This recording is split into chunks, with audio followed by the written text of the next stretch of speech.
యేసుక్రీస్తు పరిశుద్ధ నామములో కుడి వచ్చిన ప్రతి ఒక్కరికి వందనములు. దేవుడు అనుగ్రహించినటువంటి గొప్ప మహాకృపను బట్టి మనందరం ఈరోజు దేవుని మాటలు వినుటకు అందరము కూడుకొని ఉన్నాం. నిన్న రాత్రి చెప్పుకున్నటువంటి వాక్య భాగంలో విధంగా మనము దాన్ని కంటిన్యూ చేసుకుందాం. నిన్న రాత్రి మనం ఏం చెప్పుకున్నాము అనంటే, దేవుడు గనుక మనకి తోడుగా ఉంటే మనకు జరిగేటువంటి మేళ్ల గురించి చెప్పుకున్నాం.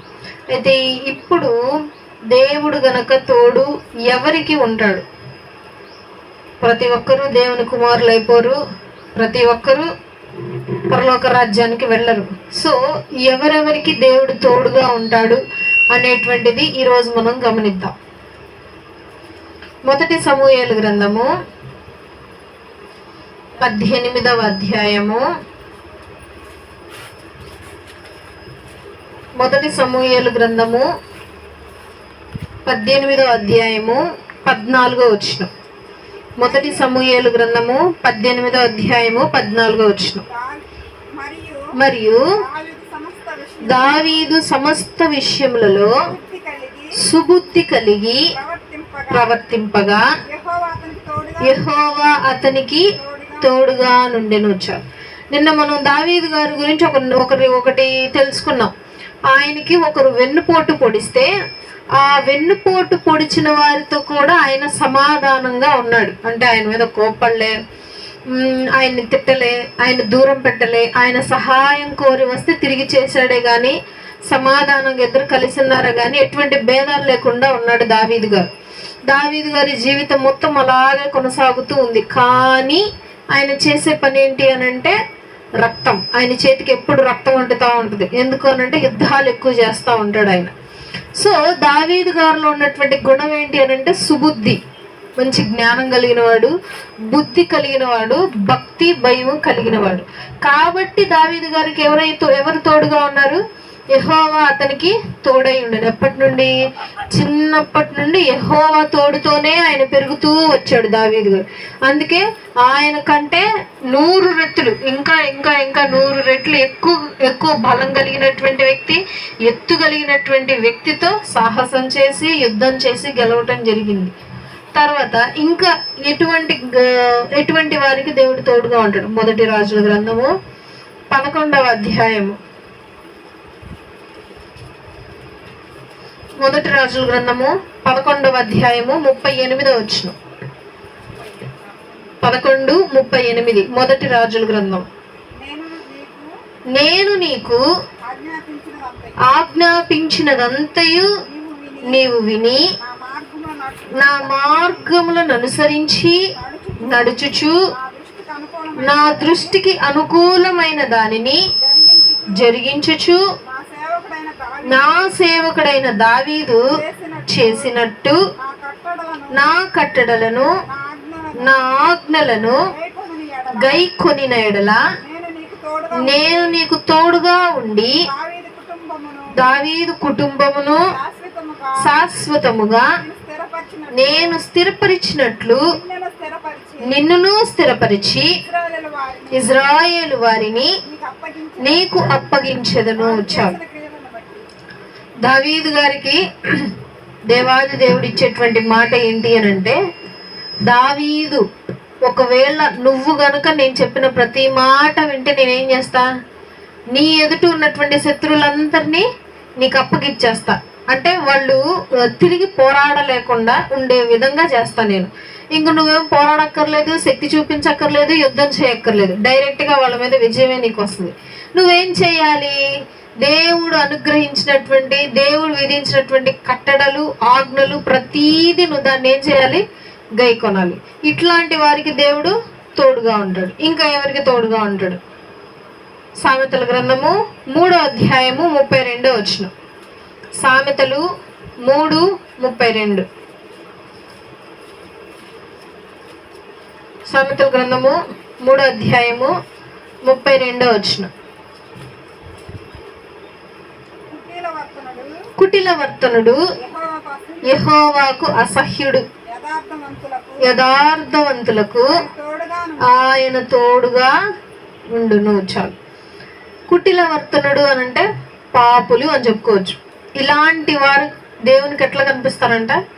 అసహ్యంగా కనిపిస్తారంట, చీదరగా కనిపిస్తారంట. ఎలాంటి వారు దేవుడికి తోడుగా ఉంటాడు? యథార్థవంతులు. వేటిలో యథార్థవంతులు?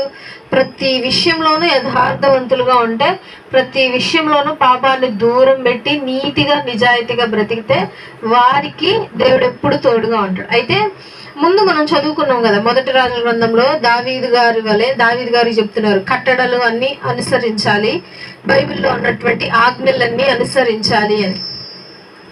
అయితే బైబిల్లో చాలా ఆజ్ఞలు ఉన్నాయి, కొత్త నిబంధనలో ఉన్నాయి, పాత నిబంధనలో ఉన్నాయి.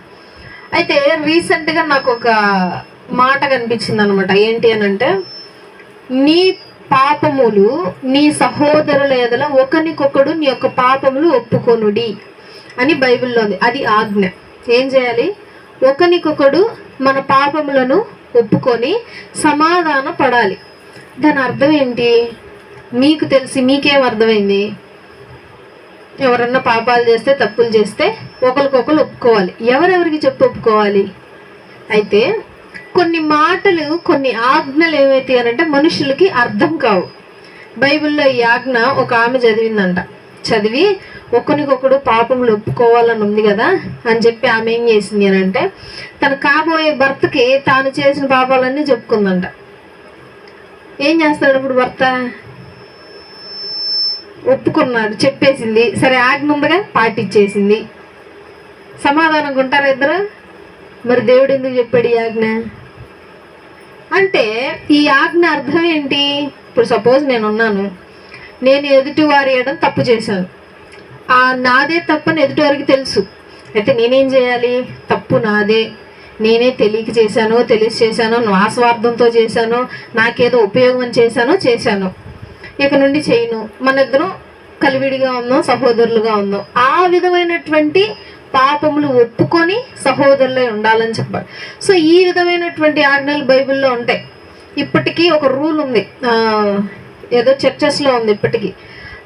పాపము ఒప్పుకునేటువంటి ప్లేస్ అది. ఇక్కడ 2 గదుల్లాగా ఉంటుంది. ఒక గదిలోనేమో ఒకళ్ళు విశ్వాస వచ్చి కూర్చుంటాడు, ఇంకో గదిలోనేమో పాస్టర్ వచ్చి కూర్చుంటాడు.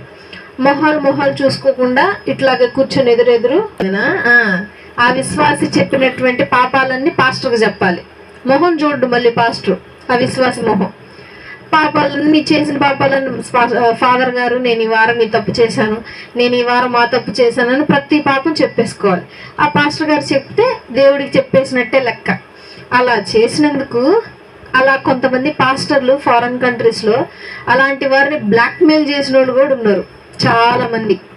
దేవుడు ఏమంటున్నాడు? ఈ విధంగా చేయమన్నట్లే వాళ్ళు ఈ ఆజ్ఞను తీసుకొని ఇట్లా చేస్తున్నారు, ఒకరి ఎడలో ఒకళ్ళు ఒప్పుకోండి, సమాధాన పడండి అని ఈ ఉద్దేశంతో చేస్తున్నారు. కానీ దేవుడు అలా చెప్పలే. సో ఆ విధమైనటువంటి కూడా ఇప్పటికే ఉన్నాయి అన్నమాట. సో దేవుడు చెప్పేటువంటి ఆజ్ఞలు కొన్ని లోతుగా ఆలోచించాలి. ఇక్కడ సామెతలు మనం ఇంకొకసారి చూద్దాము. 3వ అధ్యాయము 32వ వచనం, 32-33. కుటిల వర్తనుడు యెహోవాకు అసహ్యుడు, యథార్థవంతులకు ఆయనకు తోడుగా నుండును. భక్తిహీనుల ఇంటి మీదకి యెహోవా శాపము వచ్చును, నీతిమంతుల నివాస స్థలమును ఆయన ఆశీర్వదించును. భక్తిహీనులు అంటే ఎవరు? నేనంట మనమే అంట. భక్తిహీనులు అంటే వేరే దేవుళ్ళు పూజించేవాడు కాదంట, నేను మనమే అంట. చర్చికి వచ్చే ప్రతి ఒక్కరు భక్తిహీనులే అంట. నేను దేనిలో భక్తిహీనులు? భక్తి అంటే ఏంటి? ప్రతి ఆదివారం చర్చికి రావటం భక్తి కాదు, బైబిల్ చదవటం భక్తి కాదు, పాటలు పాడటం భక్తి కాదు, వాక్యం వినటం భక్తి కాదు, చేతులెత్తి దేవుణ్ణి ప్రార్థించటం కూడా భక్తి కాదు. మరి ఏంటి? వారం కానుకలు ఇయటం కూడా భక్తి కాదు. మరి ఏంటి భక్తి? మన చేతులు శుభ్రంగా కడుక్కోవటం భక్తి, మన హృదయం పవిత్రంగా ఉంచుకోవటం భక్తి.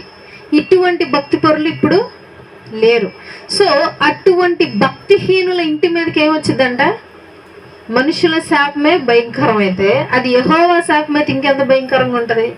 యెహోవా శాపము భక్తిహీనుల ఇంటి మీదకి వచ్చును, నీతిమంతుల నివాస స్థలమును ఆయన ఆశీర్వదించును. తర్వాత ప్రకటన గ్రంథము 22వ అధ్యాయము 21 వచనం. ప్రకటన 22:21. ప్రభు అయిన యేసు కృప పరిశుద్ధులకు తోడై ఉండును గాక. లాస్ట్ మాట దీంతోనే పులి స్టాప్ అయిపోయింది. దేంతో? పరిశుద్ధులకు ఎవరి కృప ఉండాలి? దేవుని కృప ఉండును గాక. ఆమేన్. దీవెన. ఎవరికి దీవెన? పరిశుద్ధులకంట. పరిశుద్ధులంటే నీట్గా ఉంది ఈ వస్త్రం అని అంటే ఎలా చెప్తాం? దీని మీద ఏ మరక లేనప్పుడే ఇది నీట్గా ఉంది అని అర్థం. పరిశుద్ధుడు అని అంటే అర్థం ఏ పాపము చేయని వాడినే పరిశుద్ధుడు అంటారు. అట్లాంటి వాళ్ళు భూలోకంలో ఉన్నారా? అసలు ఎక్కడో ఒక్క చోటైనా సరే పాపం మాత్రం ఖచ్చితంగా మరక కనిపిస్తుంది. కానీ పరిశుద్ధులకు మాత్రమే దేవుని కృప ఉంటుందంట. దేవుని కృప ఉంటదంట. ఆ విధమైనటువంటి బ్రతుకు మనము బ్రతకాలి. తర్వాత మత్తయి సువార్త 28వ అధ్యాయము 20వ వచనం.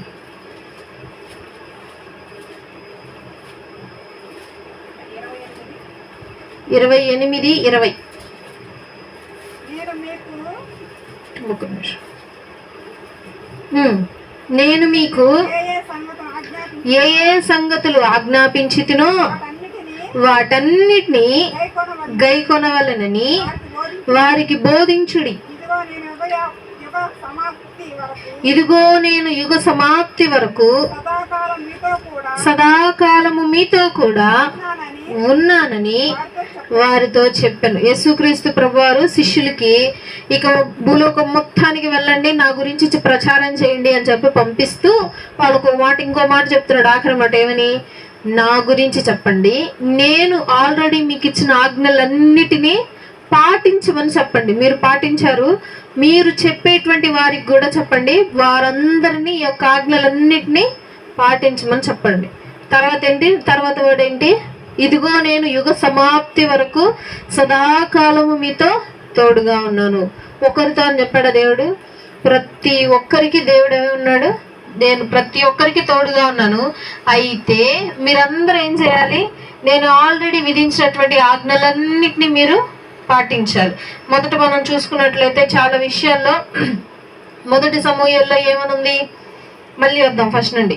మొదటి సమూయేలు గ్రంథంలో దేవుడు మొదటి రాజుల గ్రంథము 11వ అధ్యాయం 30వ వచనంలో ఏముంది? మొదటి రాజుల గ్రంథము 11వ అధ్యాయము 38వ వచనంలో ఏం చదివాం?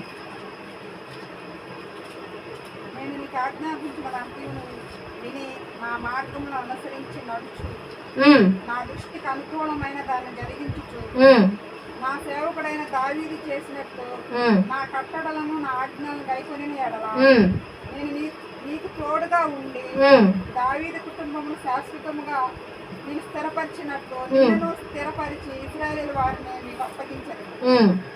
ఏం చేస్తాడంట? మన శత్రువులను మన చేతికి ఈజీగా అప్పగిస్తాడంట. ఆయన విధించినటువంటి కట్టడాలన్నిటినీ నెరవేర్చాలి, కొనసాగించాలి.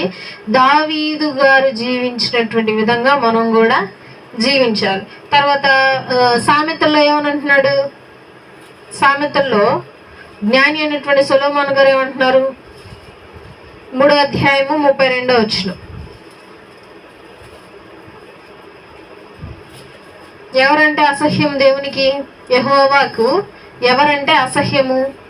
కుటిల వర్తనుడు అని అంటే అసహ్యము. ఎవరికి దేవుడు తోడుగా ఉంటానని చెప్తున్నాడు? యథార్థవంతులకు దేవుడు తోడుగా ఉంటాడు. ఎవరి మీదకి శాపం రాబోతుంది? వస్తుంది. భక్తిహీనుల మీదకి శాపం వస్తుంది. ఎవరి నివాసములను దేవుడు ఆశీర్వదిస్తాడు? నీతిమంతుల నివాసములను ఆశీర్వదిస్తాడు. మళ్ళీ ప్రకటన గ్రంథంలో చదివాం మనం, దేవుని కృప ఎవరికి నిరంతరము తోడై ఉంటది? పరిశుద్ధులకు దేవుని కృప నిరంతరము తోడై ఉంటది. ఇప్పుడు మత్తయి సువార్త 28వ అధ్యాయము 20వ వచనంలో శిష్యులకు ఏమని చెప్తున్నాడు దేవుడు? దేవుడు విధించినటువంటి కట్టడలన్నిటినీ వారిని కూడా పాటించమని చెప్పండి అని చెప్పి నేను ఎప్పుడును మీకు తోడై ఉంటాను అని చెప్పి అంటున్నాడు. తర్వాత నిర్గమకాండము దిద్దాం. నిర్గమకాండము 33వ అధ్యాయము 6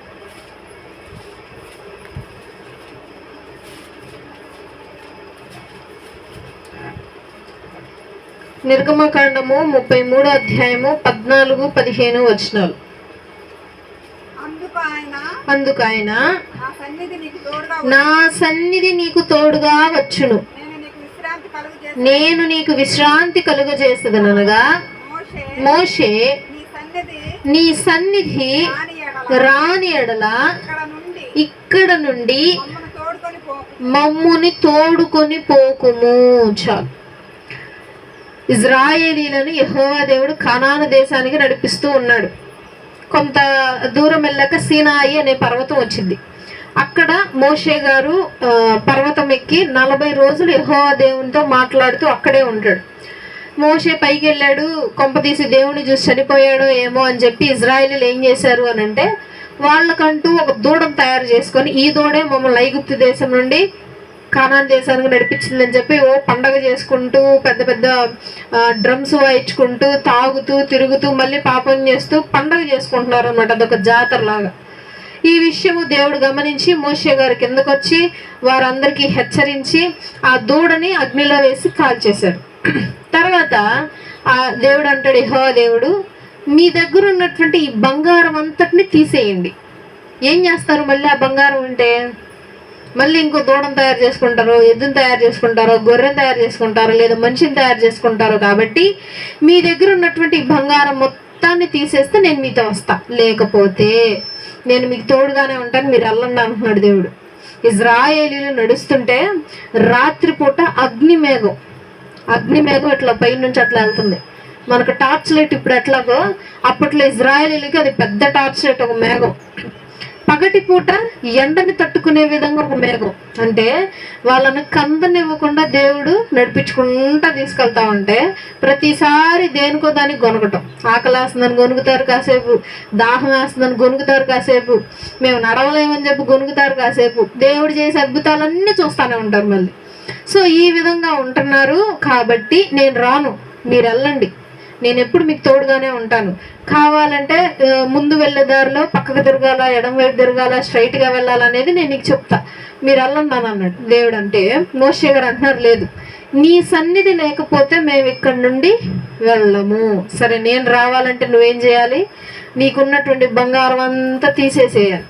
అందుకే ఇప్పటికీ పాటిస్తారు రూలు ఏంటి? క్రైస్తవులు బంగారం పెట్టుకోకూడదు, పిచ్చి కూడా పెట్టుకోకూడదు, బోసిగా ఉండాలి అని చెప్పి ఇక్కడ నుండి వచ్చిందనమాట ఆ రూలు. ఇక్కడ ఎవరికి పెట్టాడు ఆ రూలు? ఇజ్రాయేలీలకు పెట్టాడు, మనకి పెట్టల. కొంతమంది ఏం చేస్తారంటే అన్నీ మనకే అని ఆశపడి ఇలా చేస్తూ ఉంటారు. సో దేవుని సన్నిధి మనతో ఉండాలి. మనతో ఎప్పుడు ఉంటేనే దేవుని సన్నిధి. వాళ్ళు 40 రోజులు వెళ్ళాల్సింది 40 సంవత్సరాలు వెళ్ళారు. అన్ని సంవత్సరాలు వెళ్ళటానికి కారణం ఏంటి? వాళ్ళు చేసుకున్నదే. వాళ్ళు ఇంకా విసిగిస్తూ ఉన్నారు దేవుణ్ణి. ఇంకా దేవుడు ఏం చేస్తాడంటే లేట్ చేస్తా స్ట్రైట్గా వెళ్ళాల్సింది అడ్డదారిలో తిప్పుకుంటూ తీసుకెళ్ళాడు. సో ఇక్కడ మనం ఫస్ట్ నుండి గమనించినట్లయితే మొదటి నుండి దేవుడు ఎవరికి తోడుగా ఉంటాడు? దావీదు ఏం బుద్ధి కలిగి ఉన్నాడు? సుబుద్ధి కలిగినటువంటి దావీదు గారి వల్ల మనం కూడా ఉండాలి. తర్వాత మొదటి రాజుల గ్రంథంలో ఏం చూసాం? దావీదు గారు యుద్ధం చేయటానికి వెళ్ళేటప్పుడు దేవుడు ఏ మాట చెప్పాడు? నేను విధించిన ఆజ్ఞలను నువ్వేం చేయాలి? పాటించాలి. పాటిస్తే నేనేం చేస్తా? నీకు నీ ఎదుట ఉన్నటువంటి శత్రువులందరినీ తీసుకొచ్చి నీ ముందు అలా నుంచోబెడతా. నువ్వు వెళ్ళి యుద్ధం చేయక్కర్లేదు, ఏ ప్రాణాన్ని పోగొట్టుకోక్కర్లేదు, వారంతటికి వారు వచ్చి లొంగిపోయే విధంగా చేస్తా. నా కట్టడలన్నిటినీ గైకొనాలి. తర్వాత సామెతల గ్రంథంలో జ్ఞాని అయినటువంటి సొలొమోన్ గారు ఏం చెప్తున్నారు? ఎవరి దగ్గర దేవుడు ఉంటాడు? యథార్థవంతులకు దేవుడు తోడుగా ఉంటాడు. ఎవరిని అసహ్యించుకుంటున్నాడు దేవుడు? కుటిల వర్తనుడిని అసహ్యించుకుంటున్నాడు.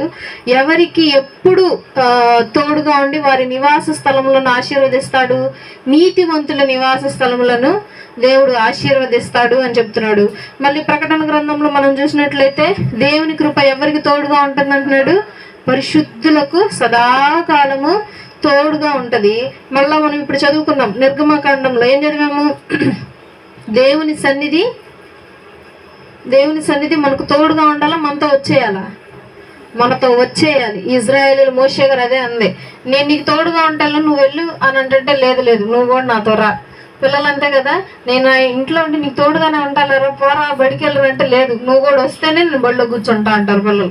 సో ఆ విధంగా నువ్వు తోడుగా ఉండు పర్లేదు, కానీ మాతో పాటు నువ్వు కూడా వచ్చేసి ఆ విధమైనటువంటిగా మనం కూడా బ్రతకాలి. అయితే నిన్న రాత్రి మనం చూసుకున్నాము, దేవుడు మన జీవితంలో ఉంటే చేసేటువంటి కార్యాలు. ఒక 2 వచనాలు చూద్దాం.